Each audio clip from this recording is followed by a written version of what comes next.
I'm Rebecca Austill-Clausen, and I am so thrilled to welcome you to this free webinar, The 3 Secrets to Communicating with Your Deceased Loved Ones.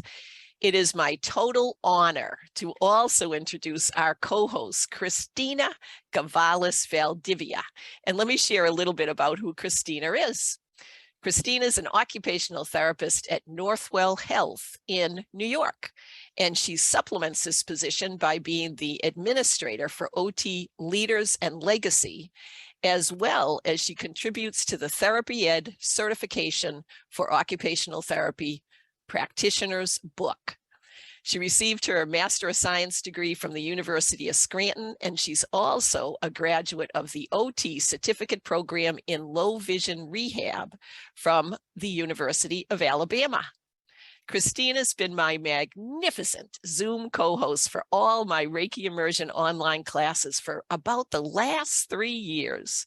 Chrissy, it is a real pleasure collaborating with you. Thank you so much for assisting us today with the 3 secrets to communicating with your deceased loved ones. At this point, Chrissy, take it away. Thank you so much.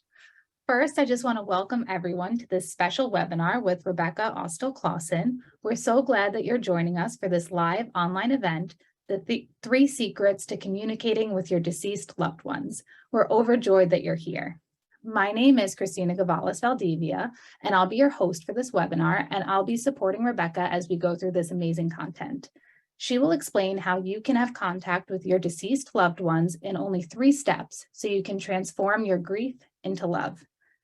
First, before we get started, we just have a few housekeeping items. And if you're just joining us now, welcome again. Many of you are probably familiar with Zoom by now, but I just wanted to review some things before we begin. You are going to be muted when you enter the webinar, and please just keep yourself muted to avoid any background noise. There is a chat box that you can open at any time during the course to engage with each other. There's also going to be a Q&A button in your Zoom toolbar that you can use to write down any questions that you come up with. After about 60 minutes, we'll dive into the Q&A session where you'll have plenty of time to ask Becky specific questions.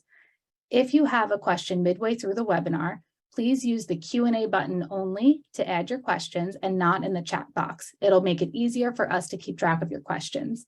The chat box will mainly be for sharing information with each other. If you happen to experience any technical issues with Zoom, it may be your internet connection. My suggestion would be to log out of Zoom and log back in if it happens. You can also send me a direct chat message to the panelist and host, and I can help you troubleshoot any issues. You can also feel free to reach out to me via email. I'll put my email into the chat for you guys. And if you do email me, please just place the 3 secrets in the subject line so I know that I should address it while we're still together. Here's my email. Let's have some fun with the chat box now. Go ahead, everyone, and type in your location. Let us know where you're joining us from. Let's see. We have New York, Pennsylvania, Boston, Vermont, San Diego, Connecticut, Indiana, Canada. So we have people from all over. Washington, Virginia. Hi, everyone. We have people from all over the country, internationally. Welcome. Now that our housekeeping items are out of the way, I'm excited to introduce you to Rebecca Austill-Clausen, your presenter. Rebecca is an occupational therapist, Reiki master, award-winning author, and international speaker. She received her Master of Science degree from Boston University and has extensive experience in after-death communication, shamanism, Reiki, meditation, automatic writing, crystal energy, and sound healing. Rebecca presents internationally, teaching people after-death communication techniques that facilitate healing and allow relationships to continue with our deceased loved ones.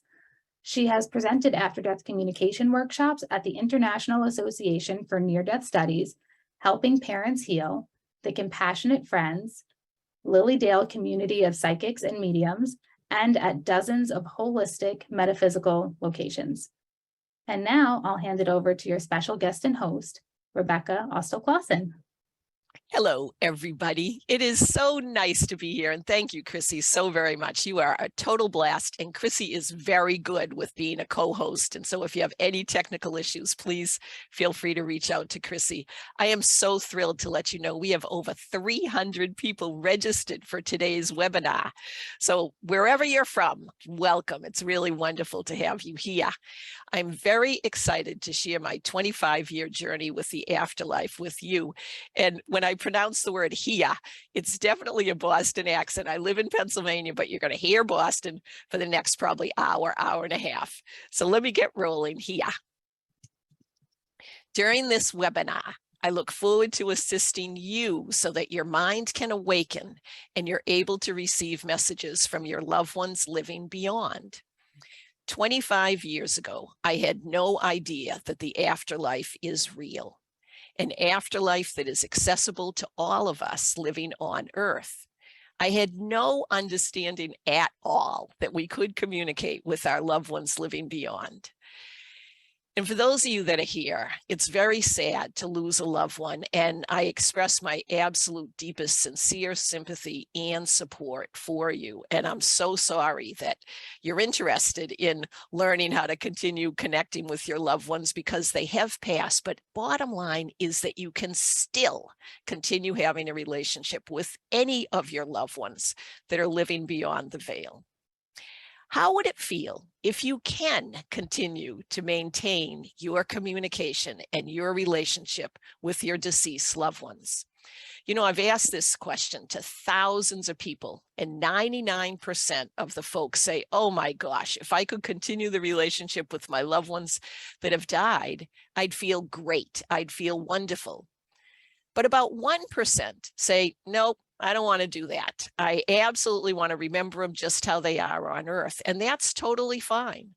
It's whatever you want. It's your life. It's your desire to either continue communicating or not. So know that you have the free will and the opportunity to continue communicating with your loved ones living beyond. We're each on Earth to experience our own journey, to live our own lives, to share and feel whatever feels right for us. My vision for this session, and actually my vision for life, is this. I envision a world where communication with deceased loved ones is common, accepted as real, and regularly practiced by everyone interested in maintaining a connection with their loved ones living in the afterlife. I'm a science-based occupational therapist, and I had no idea there was an afterlife until my 37-year-old brother died. And he died in October 1995. He died of AIDS, and it was a time when thousands and thousands of people were dying of AIDS every week. It was a horrible time. David had come out that he was gay in his early 20s. 3 years before he passed, he and I were walking on Coast Guard National Sea Shirts, Cape Cod. We have our annual family vacation at the Cape. And so we were reminiscing and sharing, and I just casually said to him, hey, Dave, you've been tested for AIDS. And he turned away. And I did not expect that answer or that response at all. And the sun went behind the clouds and my heart started to beat faster. And I thought, what is David going to say? And what he said when he turned back and he looked me straight in the eye and softly said, I'm HIV positive. And I feel like a goofball for saying this now. I didn't know what that was. And I said, David, well, what is that? And he said, it turns into AIDS. And at that time, when somebody had AIDS, they died. And I looked at my brother, he was about 34 at the time, and I thought, oh my gosh, my brother's going to die. And I said, well, David, are you getting good medical care? That was my first question. Are you getting good medical care? And he says, yes, I'm getting the best possible. And it was a group affiliated with Harvard. And the second question was, what can I do? How can I help? And he said, Becky, I'm taking all the precautions because at that time, people didn't know where you got AIDS. They thought you could get it from the food that you ate, by being in the same room, by using the same bathroom. He says, I'm taking all the precautions. I do not want to be treated any differently. Please don't tell anyone. And I'm like, okay, I'd do anything for my brother. What happened was I ended up having no support system. And so I found myself in the local Barnes and Noble, Exton, Pennsylvania, the bookstore Barnes and Noble. And I ended up in the New Age section, which at this point, I know I was guided, but at that point, I didn't know anything. I didn't even know what New Age meant, but there I was. And I was looking at books on the afterlife. And I thought, oh my gosh, the afterlife might be real. And I was very clear with myself that I wanted to read books that seemed normal, that had professional people writing these books that weren't too far out. And so I sent some of these books to David. And by the time he passed, he was aware that there was a possibility that there could be an afterlife. But neither one of us knew anybody that talked to people that died, that were mediums, that believed in the afterlife. We didn't know anybody, but there was a possibility. 6 weeks after he died, my heart is closed. It's filled with grief. I couldn't understand my brother died. It made no sense to me at all.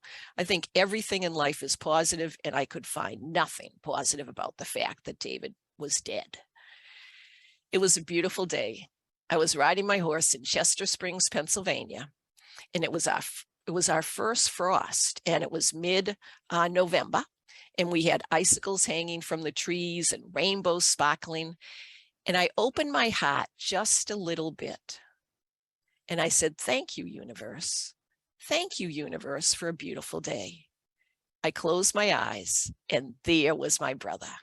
I had never done anything or heard anything like this, but there he was, and it was real.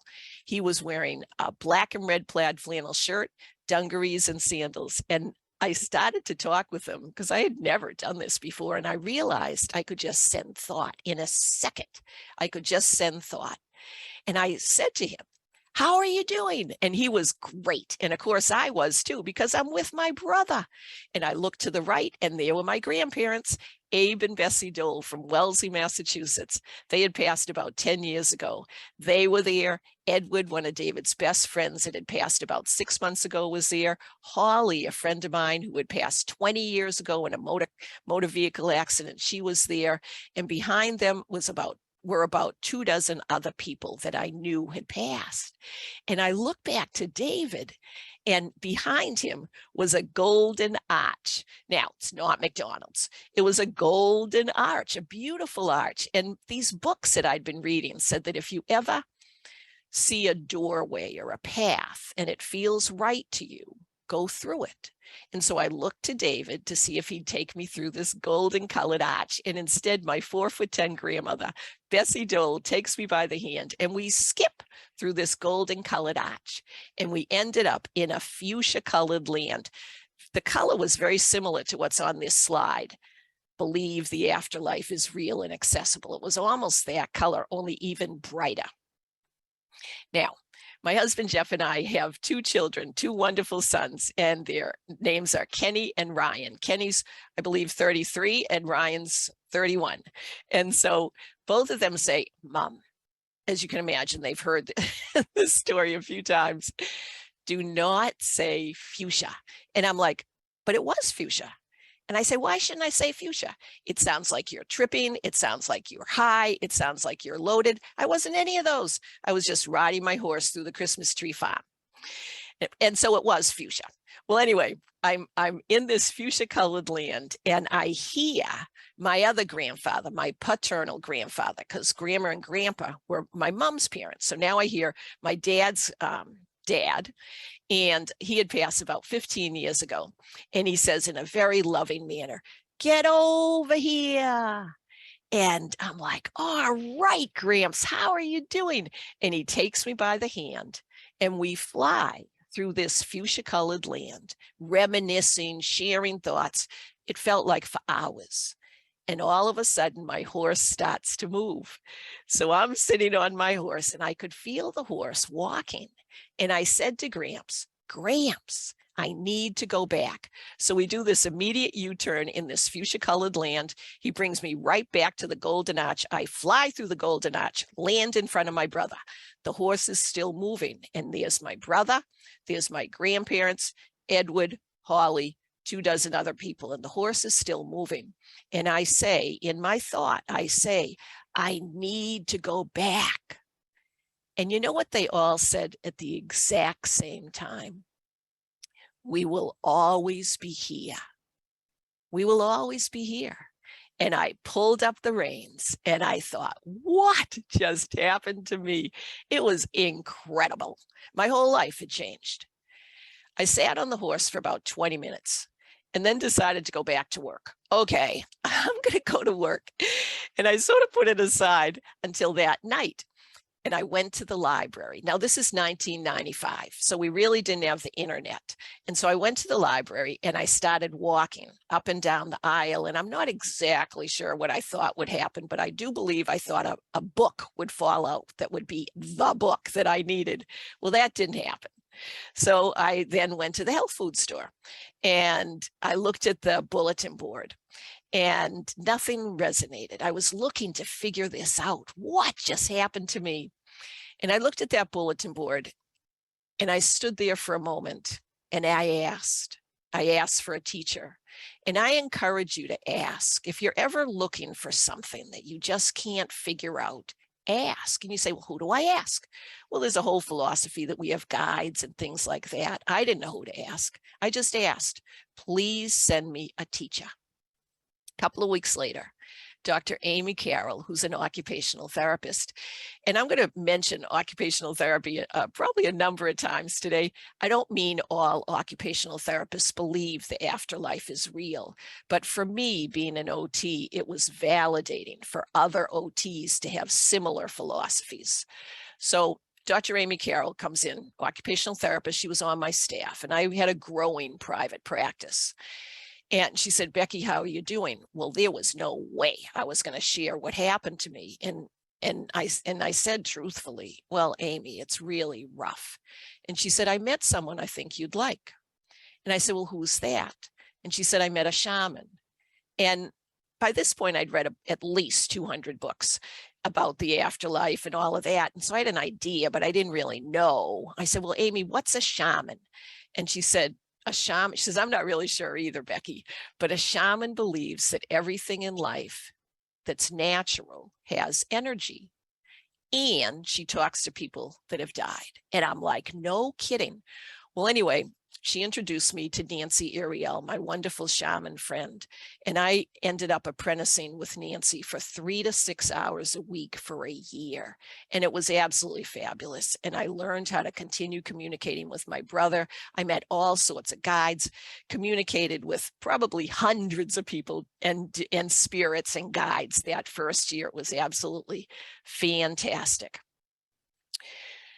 You know, sometimes we question, are we really talking with our deceased loved ones? And we do need to ask. And so I do one-to-one coaching. And I had a client last year, and she said to me, you know, Becky, I was taking a bath, and all of a sudden I felt the presence of someone in the room. Do you know who it was? And I'm like, well, I can give you some ideas, but did you ask? And she said, no, I didn't ask. And so I encourage you, if something feels like it might be a communication from your loved one, ask, who is this? And I bet you'll get an answer. So my client laughed and she says, oh yes, I do need to remember to ask. When you ask, just let it go. You know, just let it go, because sometimes our mind can concentrate on the fact that we're waiting for the answer. Just let it go, and synchronicities will happen.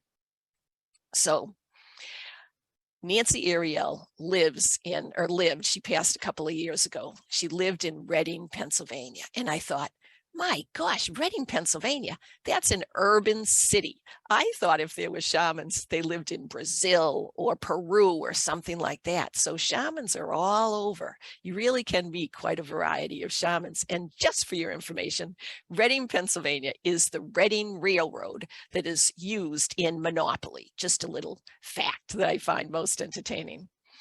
So during this apprenticeship with Nancy, I did learn to continue talking to my brother, and it's continued for 25 years. Secret number 1, it's important to believe that the afterlife is real and accessible in order to continue communicating with your deceased loved ones. 6 years ago, I sold my large rehabilitation private practice. By that time, I had close to 400 therapists, 13,000 clients a year. And I sold it to my chief financial officer, Bob. And we had worked together for 22 years. And I said to him, Bob, my soul is crying out for me to share what's happened with me. And he looked at me and he said, Becky, I'd be glad to stay here, even if you're not here. Now, he's my chief financial officer, and so we knew the price. And I looked at him and I said, Bob, you mean you'd be interested in buying the business? And you know what he said? He said, only if you think I can. And I'm like, oh, Bob, of course you can do it. Of course you can. And I started to cry tears of joy. I mean, we both use the same lawyer. We're great friends. And he ended up buying the business so that I could share, so that I could feel comfortable sharing the fact that I do communicate with deceased loved ones. It's absolutely a fantastic, magical existence. The reason I share this with you now is because when your soul is aligned with your greater purpose in life, you will feel a knowing, a recognition of moving forward on the correct path, the path that opens up for you, a path that feels right, a path that feels good, and a path that makes sense. I've been on this marvelous, magical journey for over 25 years. And this knowing, this concept of being on the right path, this recognition that you too can communicate with your deceased loved ones can happen to you if you believe secret number one. Believe the afterlife is real and accessible. 6 years ago, I decided to publish the story of the first year after my brother passed, when I met Nancy Ariel and learned how to continue communicating with him. So I published this book with She Writes Press, the publisher, and I fully thought, truly, that I was going to be professionally ostracized. I was waiting for the American OT Association or the Pennsylvania OT Association to say, you have lost your mind. But that did not happen. 6 months later, my husband and I are visiting all the national parks. It's a great quest. It's absolutely fantastic. And we're in the whole rainforest. Now, did you know we have a rainforest in the United States? Well, we do, and it's great. And it's in Olympic National Park, which is in the state of Washington, the upper northwest corner. So I'm in the whole rainforest having a wonderful time. And I happen to look at my phone. And in one of the messages, it says, congratulations, your book, Changemaker, How My Brother's Death Woke Up My Life, has just won 3 National Book Awards. Can you please come to the Book Expo of America in New York City and pick them up? And I'm like, oh, wow.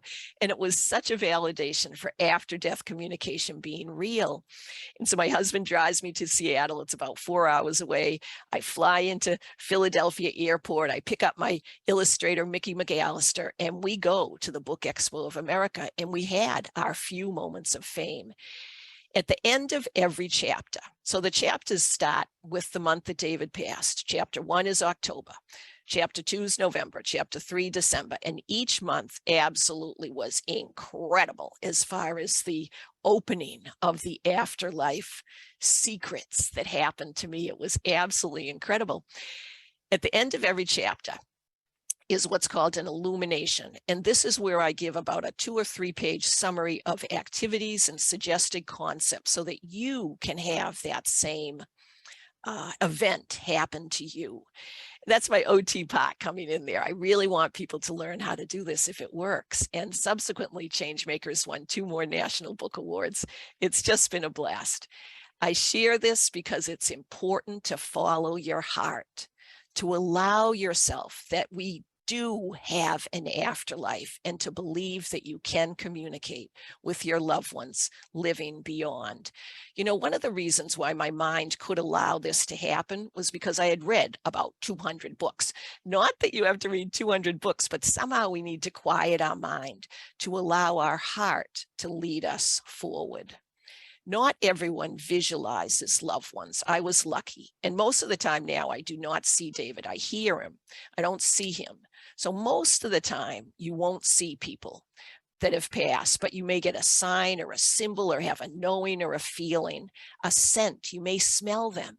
Believe it. Send them love. Express gratitude. You can receive communication and contact with your deceased loved ones. You know, my mom had chronic back pain for 13 years. It was horrendous. It was so sad to see this vibrant woman just become so focused and unable to communicate too well because of this chronic back pain. It was sciatica nerve problems. And when she passed, I heard one thing. I heard a small thank you. And then I didn't hear from her for about 6 months. I believe she was being healed. And about 6 months later, I had tried to contact her a couple of times, but she seemed very far away. And so I just let her be. About 6 months later, my husband's doing a puzzle, and Mom always did puzzles. And so I'm looking at the puzzle that my husband's doing, and all of a sudden in my head, I hear my mom's voice, and it says, "The piece goes right there." And I'm like, "Oh, Mom, how are you doing? How are you?" And she's very focused. "The piece goes right there." And I'm like, "All right. Hey, Jeff, Mom's here." And she says, "This piece is the right one." Well, it wasn't exactly correct, but it almost was. And it really has been quite a blast. Mom now comes to me as a bird. And so if you see animals that come right up to you, or they look you straight in the eye, or they stay longer than you would normally expect them to be with you, ask, "Who are you? Who are you?" Or if these animals remind you of your loved one, maybe it's their favorite bird or favorite animal or a favorite sign. Send them love. Send them love and say thank you. Thank you for sharing your love with me. It's really quite spectacular to have this continuing communication. You know, in the beginning, I did ask, and now I can just feel it. I can tell in a split second, you know, who it is or who it not is. Send the person your love and believe that it's them. Even if you wonder, is that really them? It makes you feel good. So you feel good and you're sharing love. And how can you do better than that anyway? Believe it. Enjoy the comfort that being with your deceased loved one brings to you. Secret number 1, believe that the afterlife is accessible and real for you. Secret number 2, trust your inner guidance. So what's that mean? We have a lot of rules in this world, a lot of shoulds. I'm not a rule follower. I always like to just look at the gray rather than the hard and fast rule. Actually, what's most important for each one of us is to follow our heart, not necessarily our mind. Follow and listen to your heart, your innermost feelings, to allow yourself to believe that the afterlife is real, to believe what you want to believe, because it's your journey, it's your path, it's your life. Ever since I've been a young child, I've always read fantasy books, and now I'm living a fantasy. I'm living the dream. I'm living reality of communicating with my brother, of communicating with my parents. And it's real. It's not a fantasy. You know, fantasy's based in fact. It's real. When my dad passed first, and 6 months later, my mom passed. It was about 3 years ago. When my dad passed, my dad had already let me know that he had seen David about 3 times. And so he was aware that David was alive and that he would also remain living. So when Dad passed, I do what's called automatic writing. And so I was typing into the computer, and I said, "Dad, how is it? How is it where you are?" And this was quick. It was maybe within a day of him passing. And he said, "You know, they call you Rebecca over here." And I do know that. And I said, "Yes, Dad, I know. But somehow Rebecca seems more formal, and I prefer the name Becky." So Dad's a good listener. He says, "Well, Becky, being here is unbelievable. my dad was always trying to what he called crack the nut. He always had multiple projects. And he said, I can do whatever I want. I can go in whatever direction I want to go. I can explore these projects. There is an unlimited amount of possibilities for me. And then he stopped. And I'm like, so I'm typing, well, now what are you going to do? And you know what he said? I'm just going to be. I'm just going to be. And I thought, oh, what a marvelous thing. I'm just going to be. You know, yesterday, of course, I'm preparing for this webinar. I have to say, I had a wonderful moment of feeling I am just being present. And what we're calling it these days is mindfulness. You know, mindfulness is totally awesome. We're learning how to be in the moment, not thinking about the past, not thinking about the future, just thinking about now. If I can communicate with my deceased loved ones, so can you. There's nothing different about me that allows me to do this, except that I do believe the afterlife is real, secret number one, and I trust my inner guidance, which is secret number two. You know, tons of people contact me and they say, well, I had this sign or I had this symbol or whatever. Do you think that that's my deceased loved one? And I'll listen. I listen well. You know, I'll listen or I'll read or whatever it is, however they're communicating with me. And 99.99% of the time I say, yes, believe it. Believe it. Listen to your heart. Trust your inner guidance. We're all composed of energy. You know, energies within us and energies around us. So you think, well, what do you mean by that? If you go to the hospital and you have an EKG, an electrocardiogram, that measures the beat of your heart. That's energy. You're measuring the energy of your heart. If you have an EEG, an electroencephalogram, that's measuring brain waves. It's measuring the energy of your brain. Say you hurt your arm and you need to have an MRI, a magnetic resonance image done. It's looking at the health or the disease of your arm. That's energy.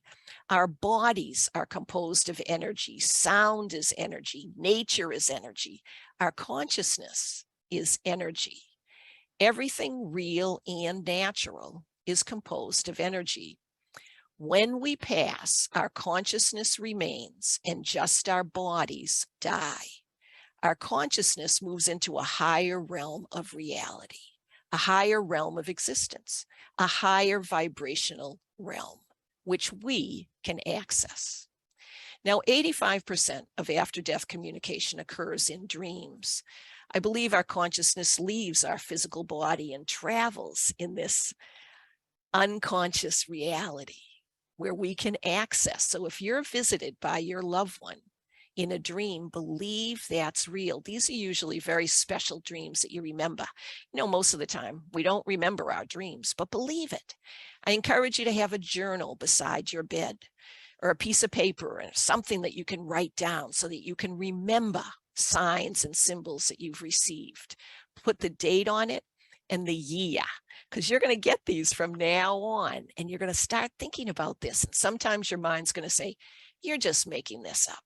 But believe it and look back at your journal and you'll see page after page after page of signs and symbols that remind you of your deceased loved one.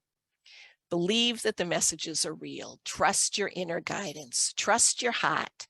Even if you think you're nuts, you are not nuts. You are part of the 9 to 15 million people that have experienced life beyond our earthly existence. But we don't talk about it because we think people will say we're crazy. Yet we do live forever, which I firmly believe, and there's no time. Now think about that. If we live forever, that's eternity. There's no time.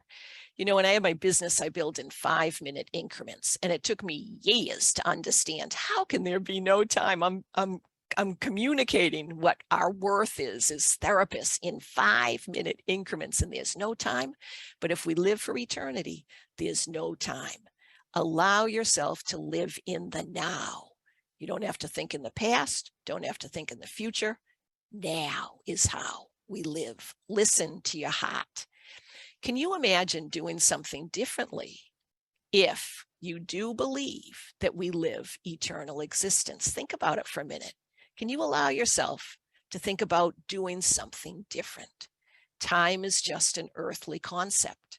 So our loved ones living in the afterlife are not as aware as we are of time. Some people say to me, well, I only heard once from my person who's passed. Well, that's okay. They're not involved in time. We're involved in time. Believe it. Believe it's real. Secret number 2, trust your inner guidance. If it feels right, acknowledge it. Make your heart sing. Allowing yourself to believe that you can have a continuing relationship with your loved ones makes your heart sing. I absolutely love teaching people that the afterlife is real.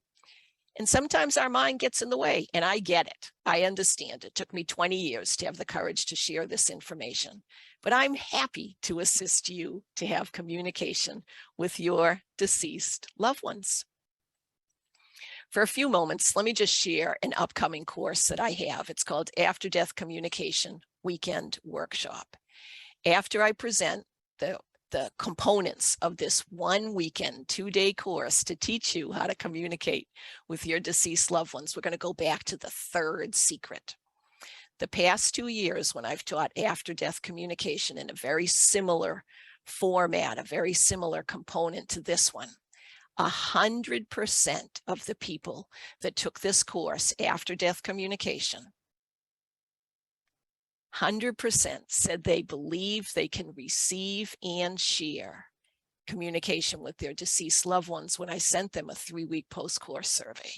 I would love to teach you how to receive and send communication with your deceased loved ones living behind the veil.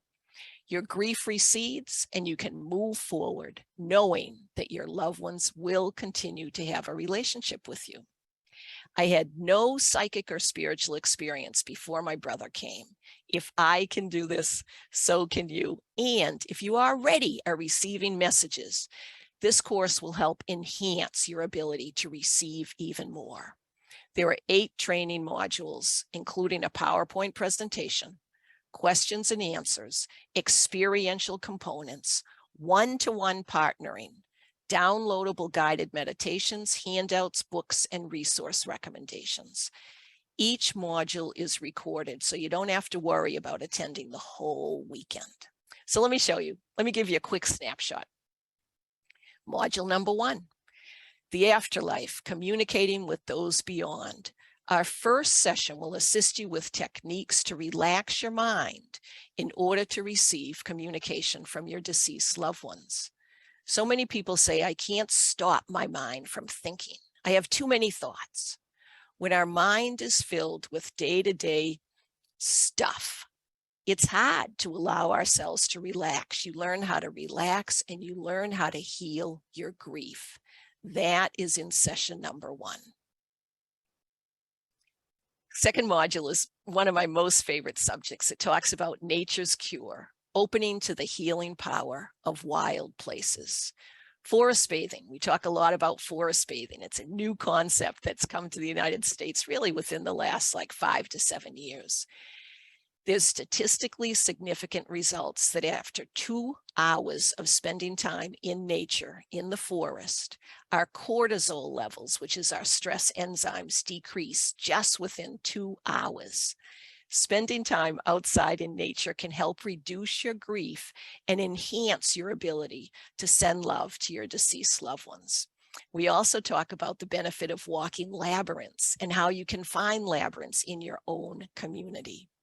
You participate in a guided nature meditation and then discuss your communication with a partner in a one-to-one Zoom breakout room, followed by all group discussion, questions, and answers.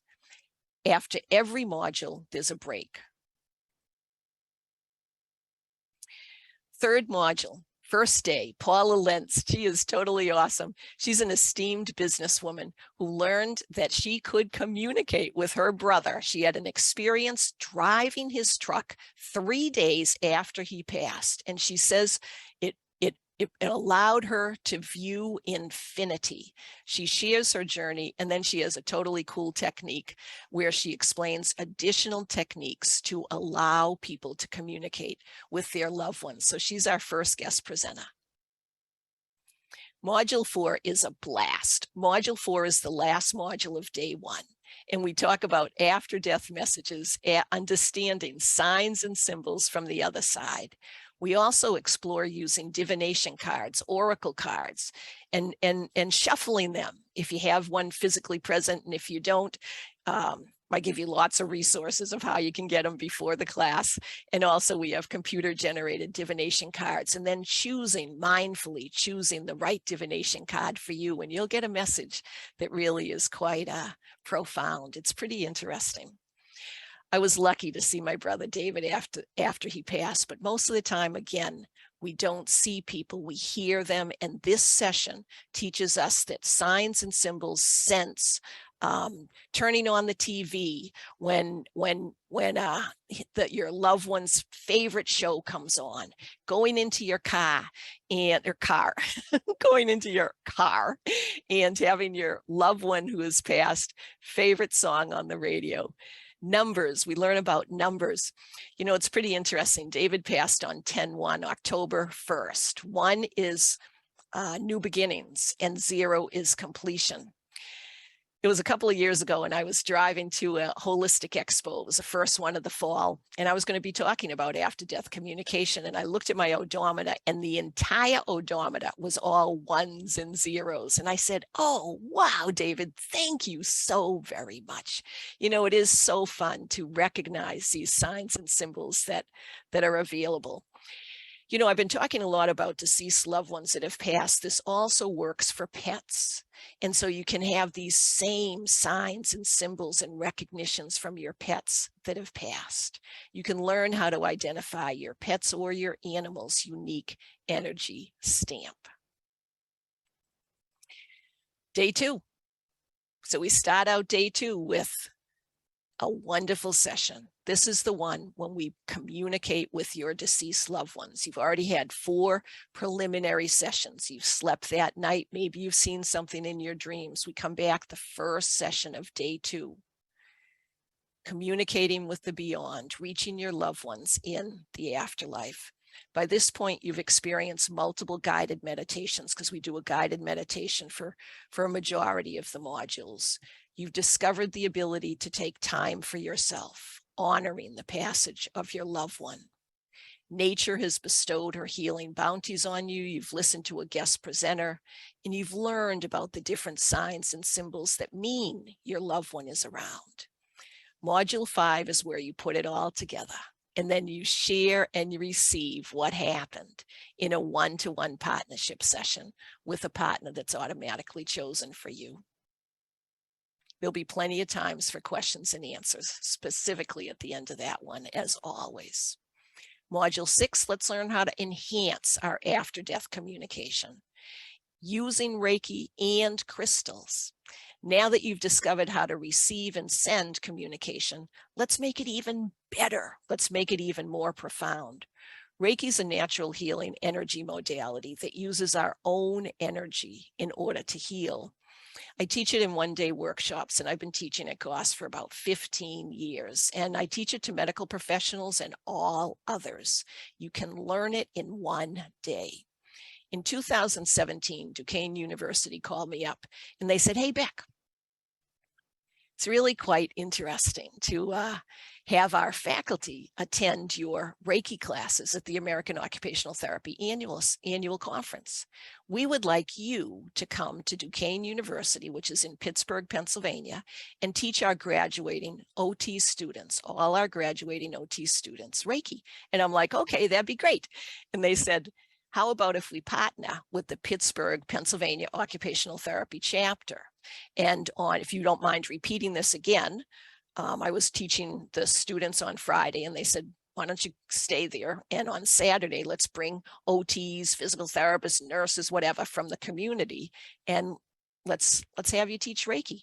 I said, "Okay, great." Within one weekend, 70 people learned what's called Reiki Level 1. The first day I walk into Duquesne University, and I always like, when I do in-person Reiki, I always like to set up the environment so it's pretty and relaxing. It's like a spa type of environment. So I walked into this lovely environment and I said to the students, "Hi, I'm Becky Austill-Clausen, and I'm here to teach you Reiki. How many of you are familiar with Reiki?" And not one person raised their hand. I'm like, oh my, this is going to be interesting. That weekend, 70 people from 40 students on Friday and 30 practitioners and other members of the community on Saturday. 70 people took Reiki Level 1, 20% had after-death communication experiences. It was absolutely incredible. Now, you ask any Reiki master if Reiki enhances or facilitates after-death communication, and I would be surprised if they said anything but yes, it does. But most people don't talk about it because it's sort of a byproduct of Reiki. I talk about it. I think it's awesome. A couple of years later, I do a lot of work with hospice, and there's a whole group of Reiki masters and myself that work with hospice. And we went to a place called Lily Deel. Now, Lily Deel is the largest community of psychics and mediums in the United States. It was started, gosh, I think it was started about 1882. And when you go to Lily Deel, it really is quite profound. Lily Deel provides free Reiki at their healing temple every day during the summer. And I thought, you know, if Duquesne, we had 20% of people experiencing after-death communication, and Lily Deel also provides free Reiki, Reiki really does enhance after-death communication. Also, crystals enhance after-death communication. And I always have, there's a crystal called rose quartz. I always have rose quartz crystals in my pocket. And it's really quite fun to learn how you can use the energy from crystals in order to enhance after-death communication.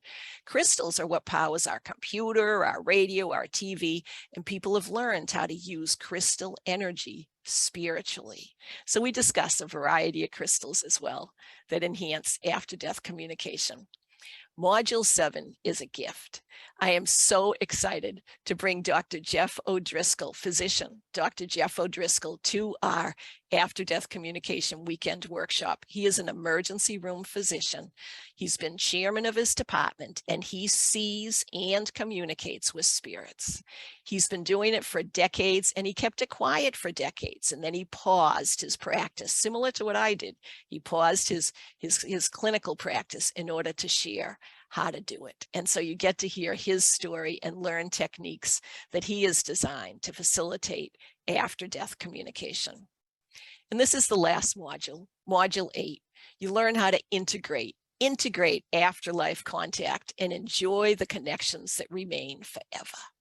It's absolutely so much fun to have the ability to communicate with your loved ones that live beyond while you're here on Earth. So we talked about what you'll receive. I just want to point out two things. We have a private Facebook community, and we also have a special early sign-on bonus. For the last 2 years that I've presented after-death communication, Nicholas Pearson, who's an awesome crystal expert, has been our guest presenter.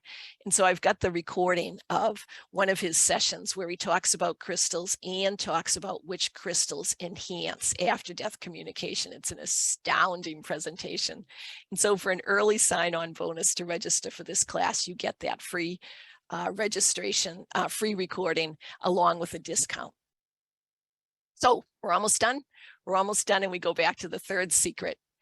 2-day after-death communication weekend workshop. It's being held on Saturday, November 5th and Sunday, November 6th. It's from 12 to 7. Each module is an hour and a half. There's breaks after every module. Lots of experience, lots of practice. And remember, 100% of the people that have taken this similar course this past 2 years said they now believe they can receive and share communication with their loved ones. Let's go into secret number 3. Love surpasses all boundaries.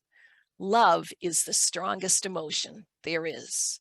Love passes through our earthly existence and travels to the afterlife in less than a second, in less than the speed of light. Love is so powerful, it is felt instantaneously wherever we are. Love can be felt immediately when you send love to your deceased loved ones. Send it with intention. Send it with mindful intention, with the belief that it will be received, and share your love. And then look for signs that you hopefully will receive in the next couple of days. Let me share a story with you. A friend of mine, Sherry, who's an occupational therapist, her brother passed of suicide. It was very, very, very sad. Happened a couple of years ago. Sherry, of course, was filled with grief. A couple of days after he passed, she's driving down the road and she sees a sign on a church. And it was on the bulletin board outside, and it said, "I got you a giraffe." And Sherry looked at this sign and she thought, "I got you a giraffe."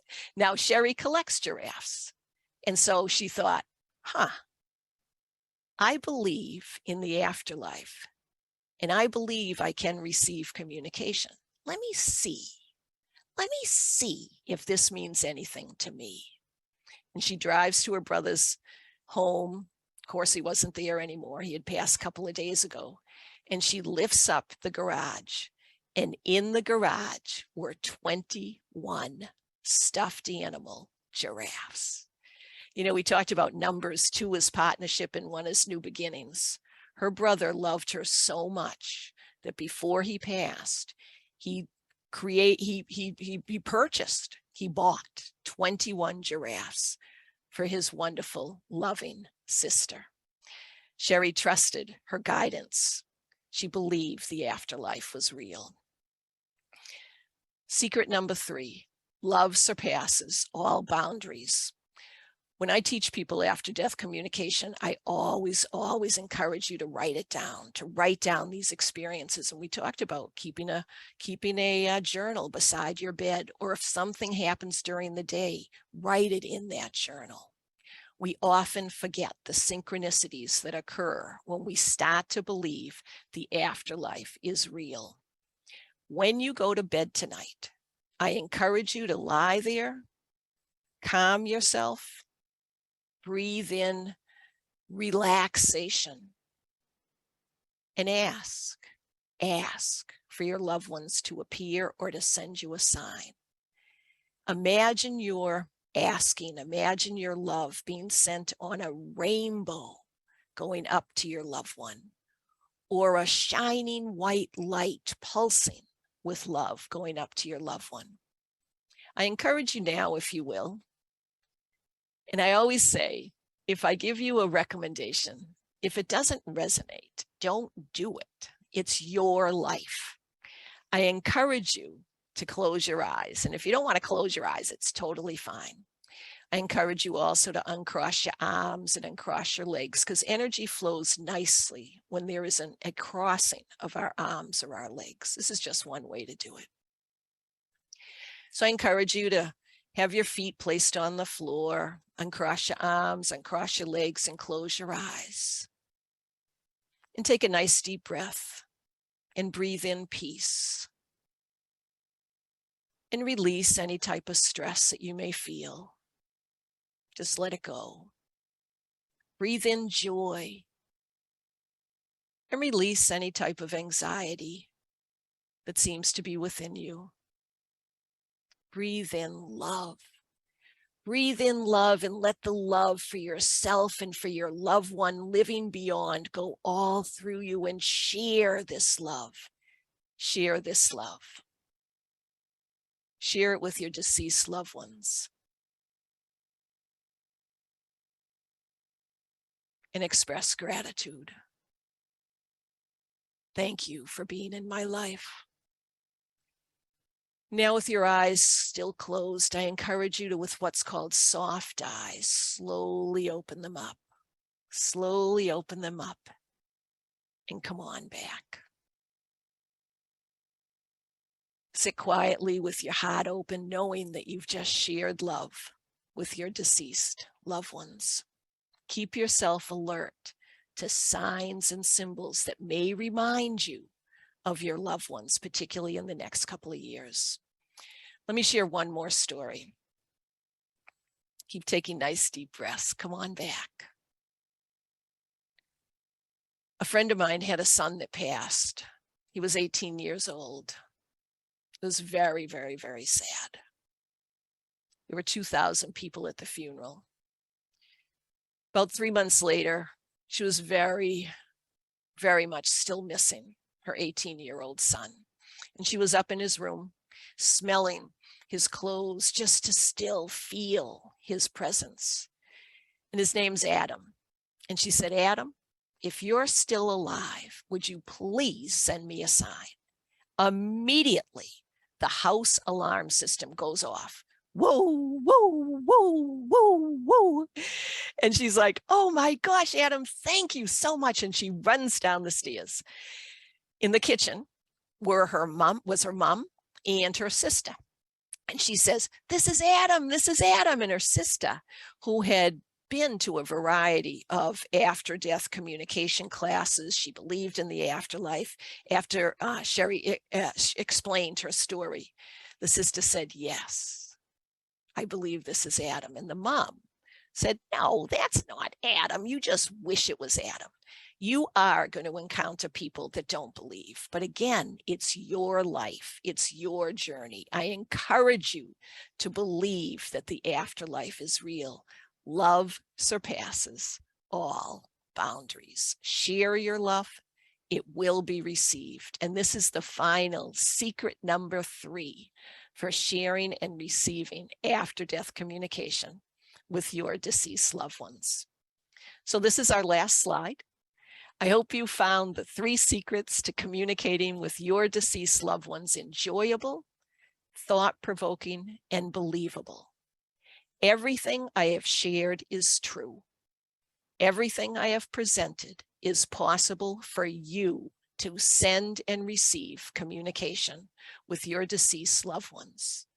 If you believe the afterlife is real, trust your inner guidance and recognize that love is the strongest emotion of all. If you'd like to learn more, it would be so much fun to have you attend this 2-day after-death communication weekend workshop. Registration just opened right now. And so you can see the link, www.afterdeathweekendworkshop.com. I encourage you to check it out. Feel free to email me or call me or let me know if you have any questions. It would be a blast to see you. And Chrissy, if you can also put the link, www.afterdeathweekendworkshop in the chat, that would be awesome. So at this point, oh, hey, let me just say, if you register now, you do get 2 bonuses. You get the free recording of Nicholas Pearson explaining how crystals can enhance after-death communication, and you also get a financial discount. And that's the early sign-on bonus. So come discover how you can receive and share after-death communication with your deceased loved ones. And so let me stop sharing, and we're open for questions and answers. And Chrissy, thank you so much for being here. Oh, Chrissy, you're muted. Becky, thank you so much for going through that amazing content. Now the floor is open for questions and answers. So I want to encourage you guys to put any questions you might have in the Q&A box. Try not to use the chat box for that. And let's get started. And thank you all so much for being here. Thank you for listening. And Chrissy, thanks so much for doing your magic. Happy to be here. Okay, we have one question from Diana. They're wondering if you recommend the workshop if they cannot attend in real time. It's going to be recorded, and so you will be able to get the recordings if you can attend in real time.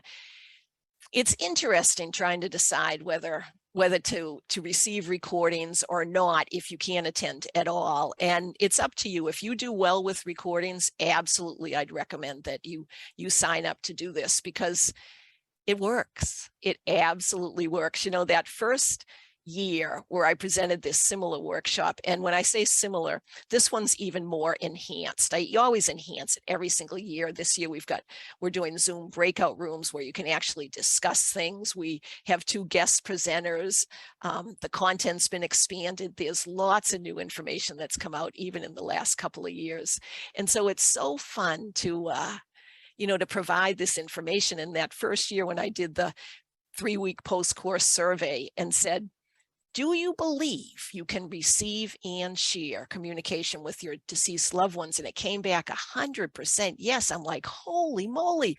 And then last year when I did this, I thought, oh my gosh, I wonder what it's going to be. And to have it 100% again, I'm like, all right, this works. And it's so magical to have continuing relationships with your deceased loved ones. So the answer is, if you do well with recordings, I encourage you to register. And thank you for asking. Thank you, Becky, and thank you, Diana.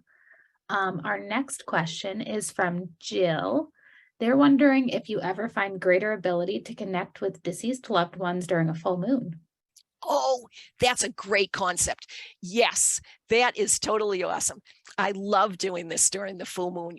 There's a whole astrological component to after-death communication, and it is incredible how powerful the moon is.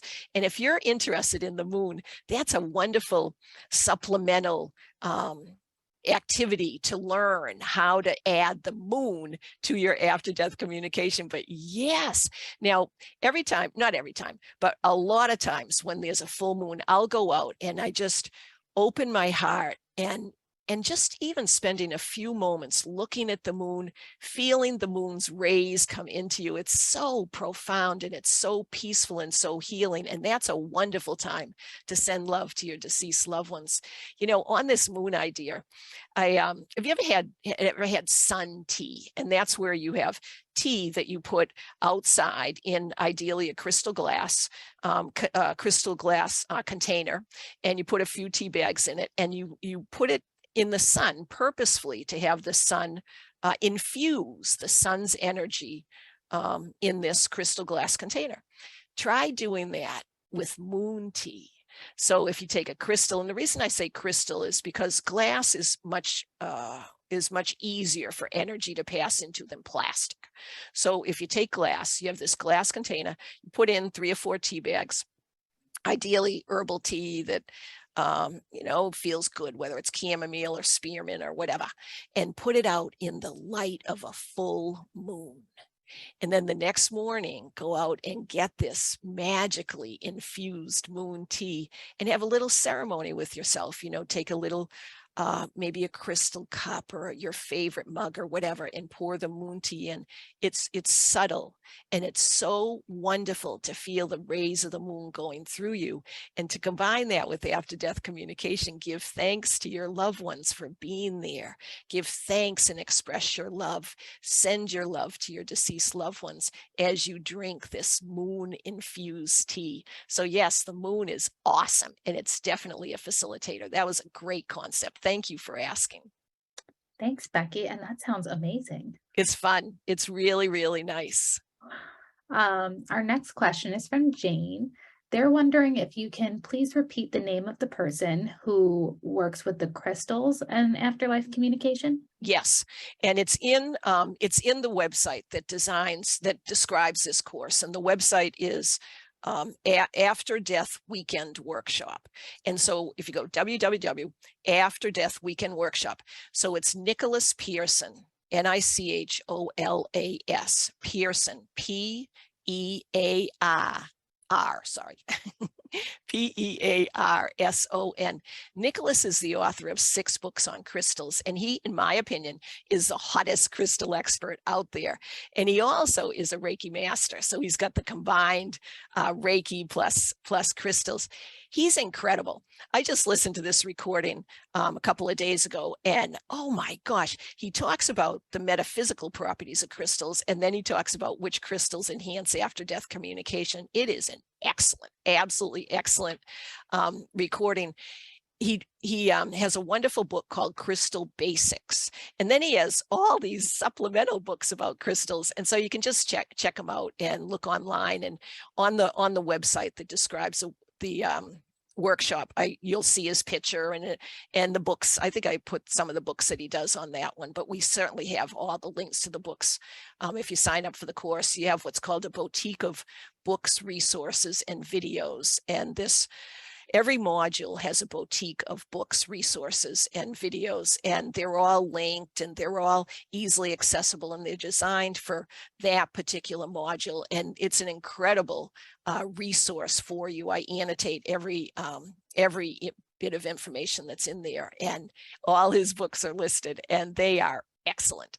So again, the crystal expert is Nicholas Pearson, Pearson. Thank you for asking. Thank you. Our next question is from a Rebecca. Oh, great. They're wondering if after the weekend workshop, how they can stop their doubts and day-to-day life grind from getting in the way of their new practice so they're not pulled back into doubtful thinking. That is an excellent question. That's where the private Facebook community comes in, because it only is for people that have taken the class. And so you know that you have a comfortable, safe environment where people aren't going to think you're nuts for communicating with your loved ones. You know, that's a really interesting question that you asked. How do we continue once we're away from the unique environment where it's 100% supportive? I encourage you to take at least 10, ideally 20 minutes a day, ideally 3 to 4 times a week, even more, and sit with yourself. Ideally go outside if you're in a place where you can go outside, but set a place in your home that's very comfortable, and send love. Practice the exercises. There's tons of activities that go with each different module, and these are activities that are designed to continue your ability to communicate with your loved one, even when we're not in class. It's not a once and done type of concept. I mean, it took me 20 years. It took me 20 years to have the courage to share that I can do this. And during those 20 years, I went to tons of workshops, read tons of books, talked to lots of people, and really trusted myself. You know, I thought, gosh, I'm the only one that I know that's doing this, but it felt right. Nowadays, lots and lots and lots of people believe that the afterlife is real, and there's excellent scientific validation that just occurred last year that we talk about. And it validates that the afterlife is real. And so there is lots of resources, lots of books, lots of practices, lots of activities that I encourage you to do. And if you can set up a daily time, of course, that's best, but don't get mad at yourself if you don't do it daily. You know, see if you can do it though 3 to 4 times a week for about ideally 10, 15, 20 minutes. One practice that I do every day, essentially, is I get up in the morning and I go outside and I look at the sun and I open my arms and I express love and gratitude, and I feel the sun's rays coming towards me. And then at the end of the day, this is where the moon comes in. At the end of the day, before I go to bed, I do the same thing, and I look at the moon and I open my heart and open my arms and feel that energy. And I say, thank you for this beautiful day. And having practices like that work for you helps you continue the ability to believe and receive communication from your loved ones living beyond. That's a really good question. Thank you for asking that. Thank you. Okay, our next question is from Sharon. They said their dad comes to her as a blue jay. It seems like the frequency has waned over the past 2 years, and they're wondering if that's due to the time that's passed or if they should ask for another sign. Sure, that's a good question. And you know, blue is often the sign of communication. And the blue jays are big. So, you know, it's your dad. I assume he's larger than you are. And so he's chosen something that reminds you of him. It's big, blue, sign of communication classically. And remember the concept that there's no time. You know, it sounds like he came a lot in the beginning, but he's not coming as much. Sure, ask him. Say, hey, Dad, haven't heard from you in a while. But he's not even going to remember what a while is, because he did come to you, quite a bit. Hey, Dad, haven't heard from you in a while. Can you send me a sign? Like tonight, when you go to bed, lie there very calmly, connected with your heart. Close your eyes and send him love and say, hey, Dad, it'd be great to hear from you. And you may not get the blue jay, but you might get something else that reminds you of your dad. So yes, asking is critical. It's so interesting to understand that we all have free will. And our guides, our loved ones, oftentimes will not communicate with us unless we ask, because it's our life, it's our journey. And so, yes, definitely ask, and feel free to let me know if you have any questions. I mean, anybody's welcome to email me. It's Becky at, and then it's my name, Rebecca Austill-Clausen.com. Becky at RebeccaAustill-Clausen.com, no hyphen, no space. And feel free to ask me anything you want. I am accessible. And I love encouraging people to know that the afterlife is real and we can communicate with our deceased loved ones. Seriously, there is nothing special about me that allows me to do it. If I can do it, so can you. Thank you for that answer. And I did put your email in the chat, and I did put that other link in the chat a couple times if anyone's looking for it. Thanks, Chrissy. You're the best. Of course. And thank you, Sharon, for your question. Our next question is from, I think the name is Louisa. They're wondering if you can communicate with the deceased if your vibration is low because you're grieving. Oh, thank you for asking that. There's various answers to that. Sometimes we receive communications in the very beginning after someone passes, and then they stop for a while. The very first session of the after death communication weekend workshop is how you release the grief. How can you heal from the grief? How can you learn to spend time with yourself without breaking out into these just tears of sobbing sadness? That's what we talk about that very first time. We learn how to heal from grief, and we learn how to experience our loved one's energy without grieving as much. We learn to honor the loved ones. We learn how to honor them. We learn what to do so that we can pass our grief onto something else. We learn how to resolve that grief. And it can't just be resolved like that, but it is harder. It is harder to receive communication from your loved ones when you're grieving. Like when I talked about seeing David after 6 weeks in the Christmas tree farm, my heart was closed. It was closed because I was grieving, but I opened it up just a little. And so that's what you're talking about. How do I open up my heart just a little so that I can receive? Because when our heart's so closed, we can't receive anything. But hopefully, if there's some positive signs that you receive, or you hear wonderful stories about your loved one, or you really start to believe, hey, I can do this, your heart's going to open just a little bit, and that will allow the grief to come. That will allow the grief to recede and for your after death communication to come. Some people say you really want to wait quite a while. I do not say that. I have had excellent success with people that are grieving actively and teaching them how to communicate with their deceased loved ones. These guided meditations, which are recorded, they're about anywhere from 10 to 14 minutes long. They average about 10 to 12 minutes. They're designed to assist you in the journey of continuing your communication after we finish the course. And there's 2 right in the very beginning that help you heal from grief. And so you can learn how to use those. We do that in class, and you can do it after. And that'll help resolve some of the grief. Thank you, Becky. Sure. we have a question now from Nandita. For starters, they just said thank you for your presentation, your energy. Um, and they are wondering what the cost of the 2-day workshop is. Sure. Thanks, Nandita. I love presenting this. I mean, this is my passion, and it's so fun to share the journey. And it's been a magical existence.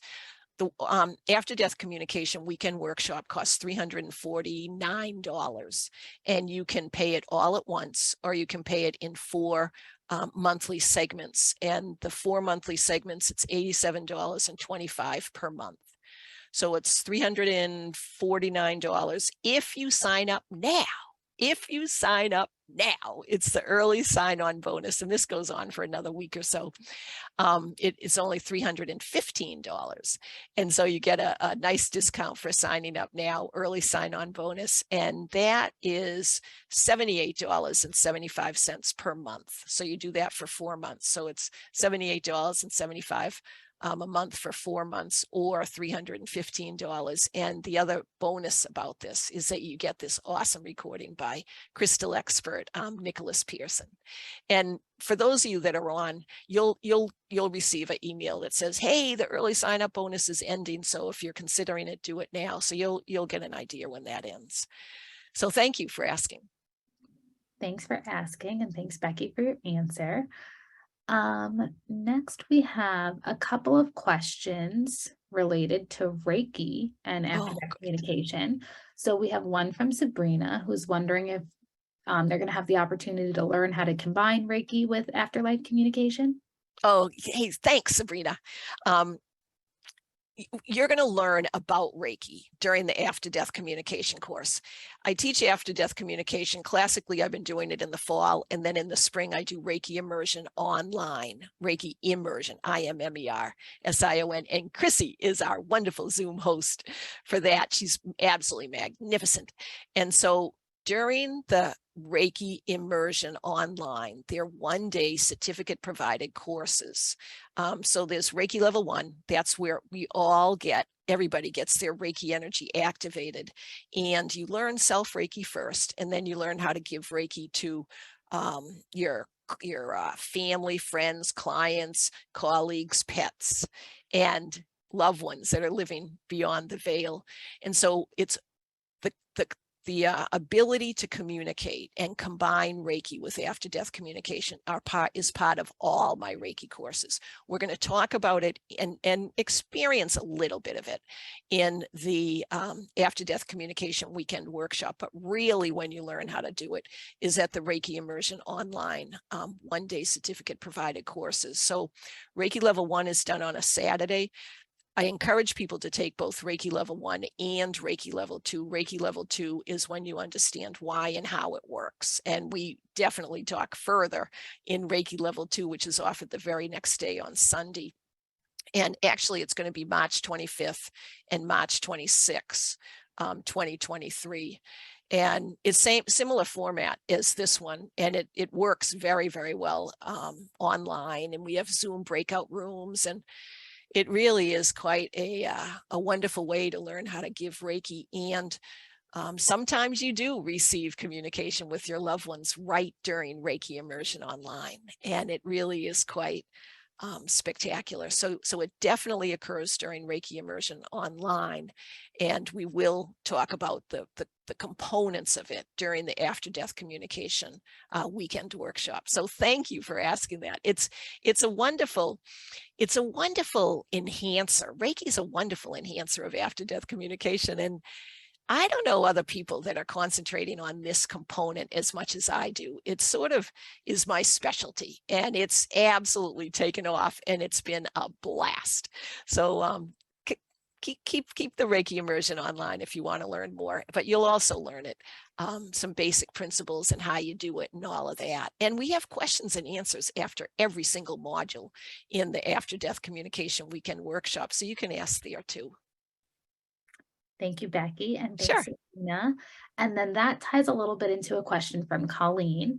They were wondering if you were offering the Reiki class, so you answered that. That'll be in March. And then the other part of Colleen's question was, They're wondering if you feel there's a soul plan or if you can speak on that.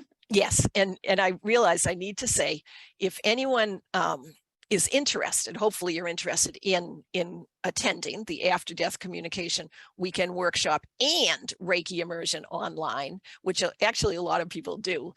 There's a discount for attending Reiki Immersion online if you are an attendee and even a past attendee at my After Death Communication workshops. So anyway, wanted to get that off. So you get a discount on that. A soul plan.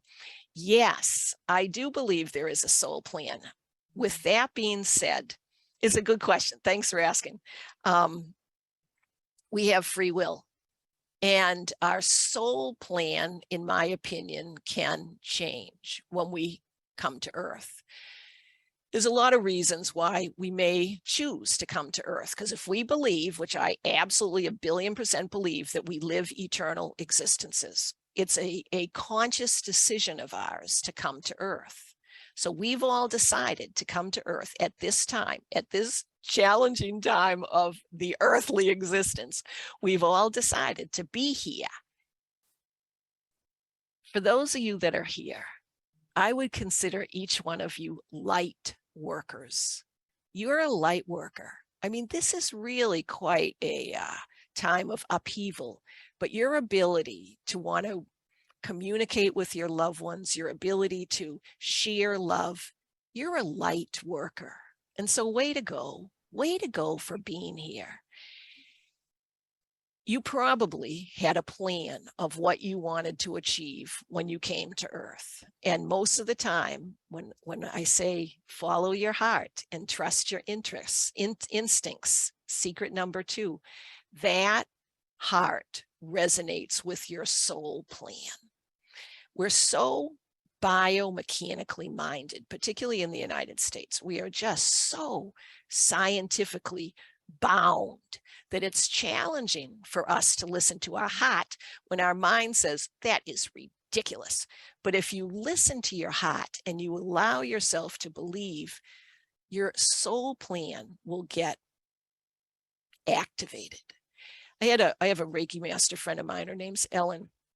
And she said to me a couple of years ago, because I love teaching about the afterlife. She says, Becky, it seems like your entire life has been geared towards right now. And that's my soul plan. And I absolutely agree with that. My entire life is geared to what I'm doing right now. And so, sometimes we veer off what our soul plan is. But if we listen to our heart, we share love, and we believe in the continuing existence of consciousness surviving bodily death, our soul plan will be activated. So thank you for asking that. Thanks, Colleen. And that was a beautiful answer. Oh, thanks. I'm just going to take a quick moment to share. Jill posted in the chat that there is a full moon happening tomorrow at 4:55 Eastern time for anyone who's in Eastern time. But I did hear we have a lot of international people too. Everyone did post in the chat. Hey, so check it out tomorrow night. Like we're talking about sharing love with your deceased loved ones. Absolutely tomorrow night, wherever you are. Go out during the full moon and do pause. Do like whether you want to close your eyes or not. I do encourage closing your eyes because it helps you get a little bit more inward connected. We're so visually bound. If you close your eyes, it helps. But go out with that full moon. Open your heart. Feel the moon's rays coming into your body and share love with your loved ones living beyond. And then if you want, ask for a sign. And I bet you get one. Thank you. So might take a couple of days, but I bet you do. Thanks, everyone. Our next question is from John. They're just wondering how you feel like the Zoom breakout rooms are, if it's as effective as in person. Good. Thank you for asking that, John. Chrissy is our master of Zoom breakout rooms. And I am so thrilled to have Chrissy's expertise with After Death Communication Weekend Workshop. I am beyond ecstatic about that. And the Zoom breakout rooms with this particular component of after death training are different for me this year. And so I'm absolutely delighted. We use them all the time in Reiki, and we're going to use a similar format in the After Death Communication Weekend Workshop. And the way it works is Chrissy sets up the Zoom breakout room. There's a little button that Zoom has that says automatically put people into 2 rooms two people per room. And so there's only 2 people per room that are in the Zoom breakout rooms. And most of the time we're going to have just done a guided meditation. And so you're going to have a guided meditation where you either communicate with your deceased loved one or you're getting ready to communicate with your deceased loved one. But most of the time you're going to be in a place where you're being guided to communicate with your deceased loved one or loved ones. Right after that, we're going to go into a Zoom breakout room. And so Chrissy masterminds this, and you go in this Zoom breakout room, and we're going to spend probably about 8 minutes, 4 minutes per person sharing how that experience was. And when I've taught this the last couple of years, people have said, I wish we had a little bit more chance to share and discuss on a one-to-one basis. And this is what the Zoom breakout rooms do. There's only 2 people in each room. They're confidential, and it's a comfortable, safe environment to introduce yourself to whoever your partner is. And you're going to have multiple partners over 2 days, and you share what happened with you right in that guided communication, and you talk about it, and you discuss, and you communicate with your partner in the physical realm. And then after the Zoom breakout rooms, we come back and discuss it as a big group. So it's a way for you to have a confidential discussion with a person, a like-minded soul. And then we come back as a big group and receive additional group validation for what's happened. Thanks, Becky. Chrissy's unbelievable at this. Like, Chrissy, I am so excited you're our Zoom host because you know how to do all of this, and it's quite wonderful. So thank you very much. Thanks. I'm always happy to be part of it. Thanks so much. Of course. We have a few more questions. I know we're getting close, but I can stay, we can stay a few more minutes. We have a few questions. So one is from Sharon. They're wondering if you use muscle testing to communicate. You can use muscle testing. You absolutely can do it. It is amazing with muscle testing. That's another modality that can be used to validate whether you're really communicating or not. If that concept of using muscle testing works for you, go for it. I've done it quite a bit. And for me, I'm now at a point where I don't need to have an additional validation. I can just tell whether I'm communicating or not, but it does take a while for that to happen. So yes, muscle testing can absolutely work. And so feel free to ask when you have a bird, or you have a sign or a scent that reminds you, or the radio turns on to your loved one's favorite song, or whatever it is that you're wondering, is this really a communication? Do the muscle testing, and hopefully you'll get a validation. It is interesting with the muscle testing. In my opinion, it uses a bit of our mind to get the answer. We could have a discussion on this about whether it really does use our mind or not. I'm not exactly sure if it uses it doesn't use a lot of the mind, but I think the mind is involved a bit with muscle testing, and we're trying to stop or relax our mind in order to believe this with our heart. So just be careful, a little bit careful with the muscle testing. If you keep getting no, I'd encourage you at that point to maybe not do the muscle testing and just feel it in your heart and see what resonates with you. But yes, muscle testing can absolutely be used, particularly if it works well with you. Thanks, Becky. And thanks, Sharon. That was a great question. It is. That's a cool concept. That's what is so fun about this, learning that the afterlife is real. There's so many different avenues you can pursue, and whatever you pursue is going to be fine. Just trust your heart to lead you in the right direction. Thanks. Next, we have a question from Francine. They're wondering if you can give like a general sign that might include all loved ones. A general sign? You mean, oh, if you can get a general sign from all loved Or ones? like a Oh, sign that maybe like you can acknowledge or send to all loved ones. oh, sure. Well, so thank you for asking that. And I probably should have concentrated a little bit more on this concept in the three secrets. We're all connected and we're all one. And so on this physical plane on earth, we're so used to our individuality. So I've been talking about your deceased loved one or your deceased loved ones, but I'm thinking like one at a time. But really, we're all connected. And so when you send love to whoever it is that you're sending love to, it actually extends and extends and extends and extends, and it goes out because we're all part of the same oneness. It's the coolest concept. Paula Lentz, who's our guest speaker on day one, talks quite a bit about this connection and oneness. And it really, she calls it infinity. We're all connected to infinity. And so she shares how to connect with infinity. And it really is quite, I've heard her a number of times, and it's really quite exciting to hear this. So if you want to send a sign to go to all your loved ones, I encourage you to send love. And all you have to do is just specify, I'm sending love to all my loved ones and those that live beyond. And so whatever or however you perceive your love, if you want to just say it, or if you have your own symbol, whether it's a big heart, whether it's a flower, whether it's a butterfly, whether it's a dragonfly, whatever means love to you, send love. It doesn't have to be to one person. Send it to all. And in your heart, specify, I'm sending it to all.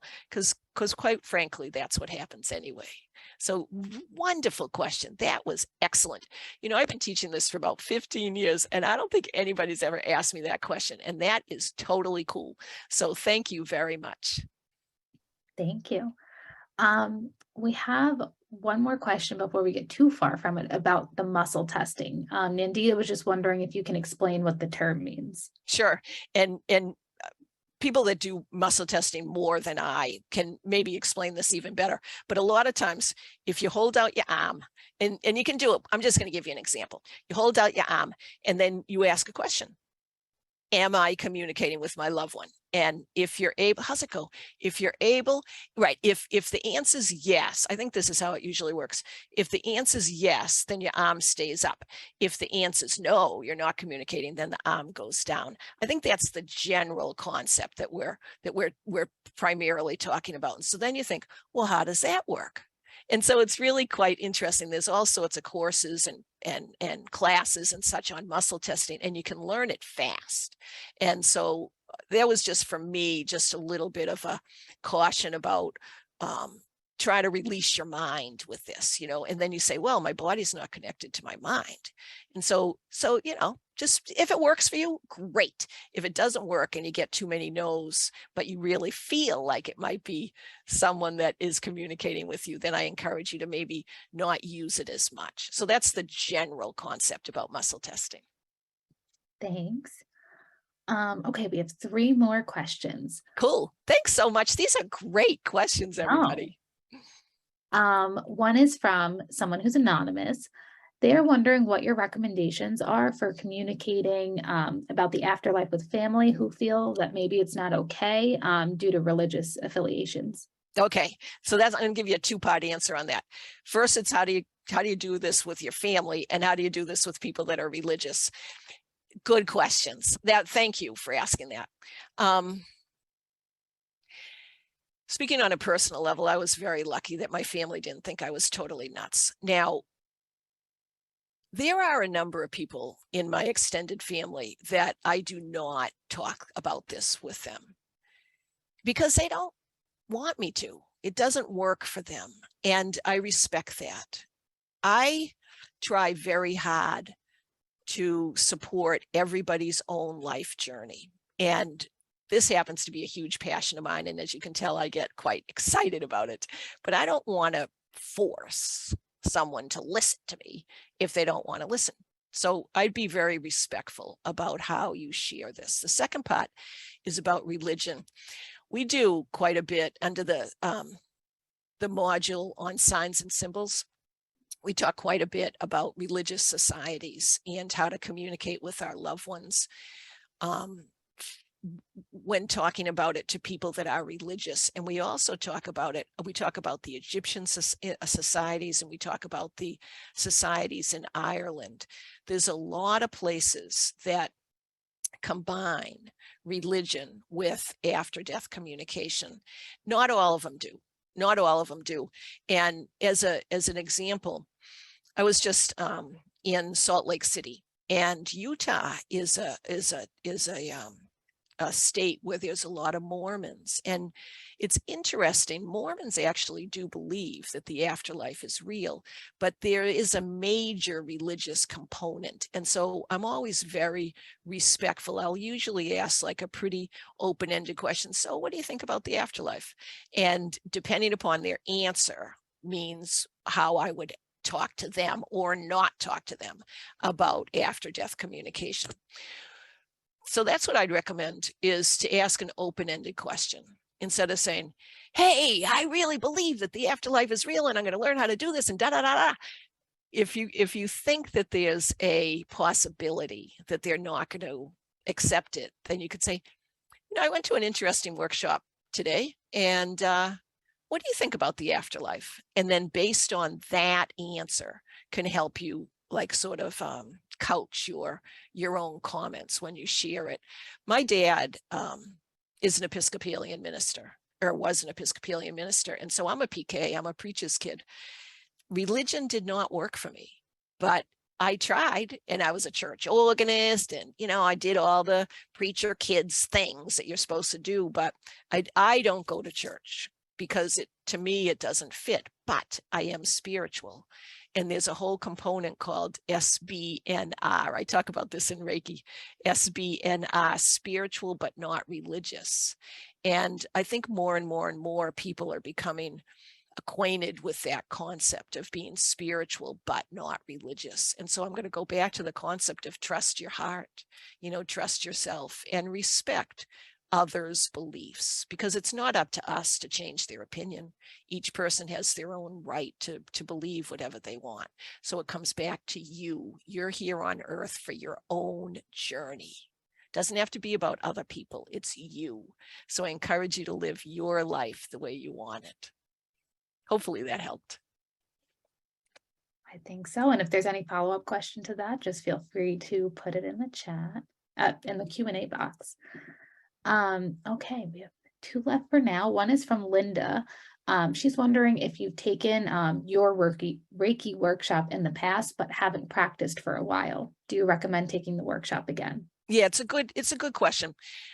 There's a component within. Thank you for asking, Linda, and thank you for coming. There's a component with Reiki where it's called an attunement, where you get your Reiki energy activated. Once you're attuned, you're always attuned. Always attuned. And so you have that ability to give yourself and others Reiki. But if you haven't done it in quite a while, a lot of people come back and they get what's called a refresher, and you can get attuned again. You can do Reiki 1, Reiki 2, whatever. You can never have too much Reiki. And you can also, there is never, to my knowledge, and I'm quite up on pretty much the Reiki literature and research, there's never, to my knowledge, been any issue about Reiki harming people. So you can't have too much Reiki. And by coming again, it's a great refresher. And it works very well, particularly the partnership. We always have 3 breakout rooms with Reiki.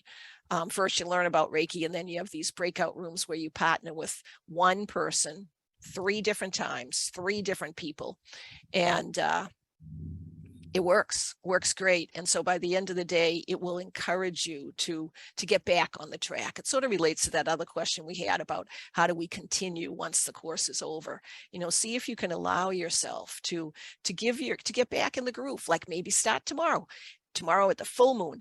And when you're feeling your heart open, send yourself Reiki.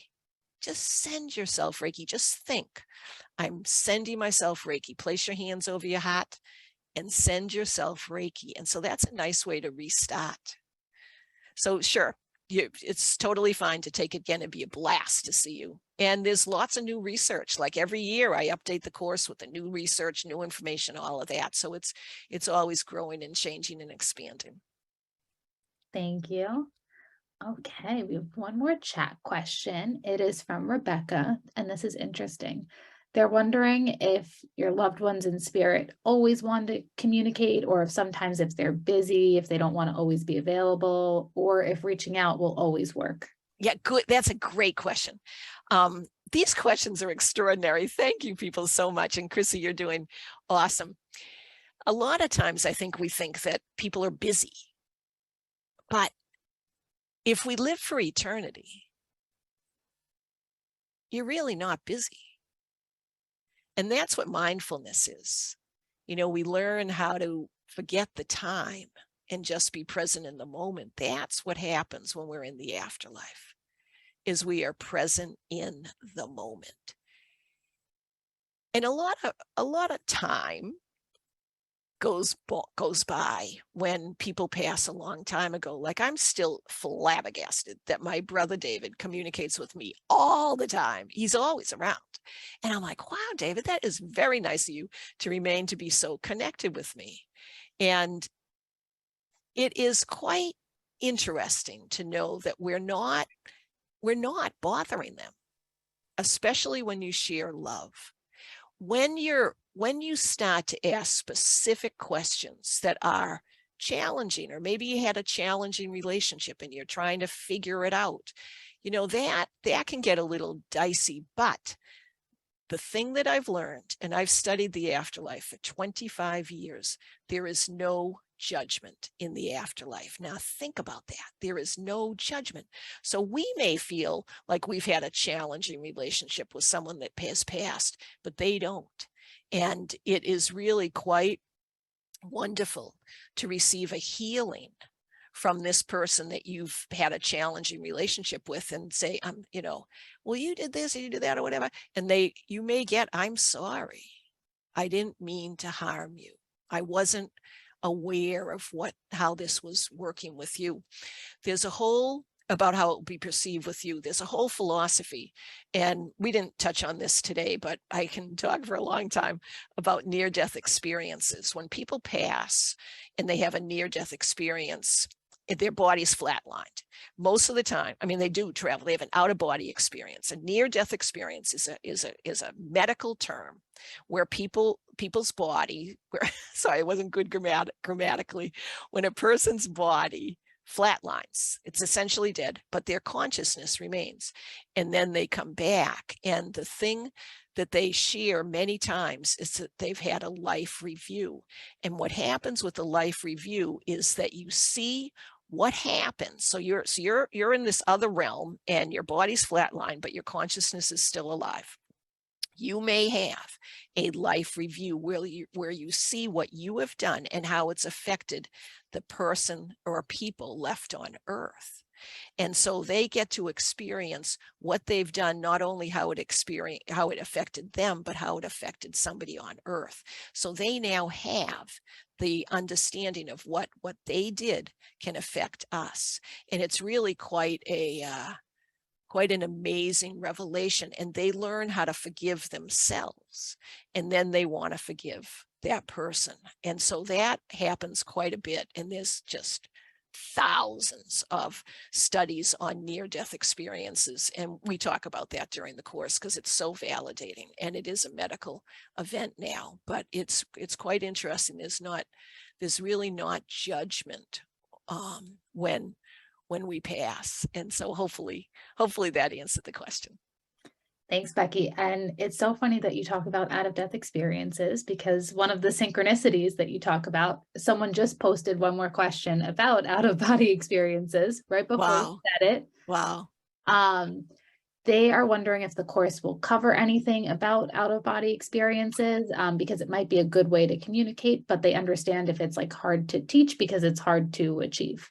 Yeah, that's thanks for, see, That's what happens when you believe that human consciousness survives bodily death, which means the afterlife is real. The afterlife is real. We continue, we live forever. Synchronicities happen. And that concept of me talking about out-of-body experiences and then you writing out-of-body experiences, that's synchronicity. And those things happen all the time. Like, it's so fun. And for me, I've been doing this 25 years. The synchronicities are multiple times during every single day. And my husband, I'll go downstairs and I'll say, Jeff, you wouldn't believe what happened. He goes, and what happened today?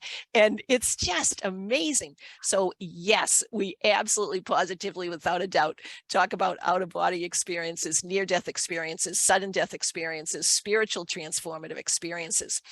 When you do these guided meditations, you may have an out-of-body experience.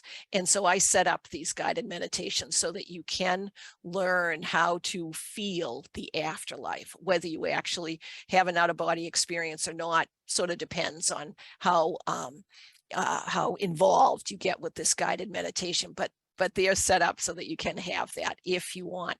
Now, for those of you that may feel a little ethereal right now, like if you have a need to come on back to earth, I encourage you to lift up your legs and march in place. Feel the earth and the floor underneath you. Come on back.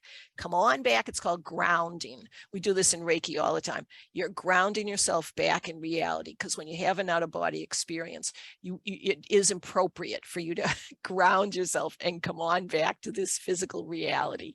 So feel that earth underneath you. Come on back. That was pretty cool. Pretty cool question. Thanks. I heard synchronicities, the concept of it from you, and they do happen daily.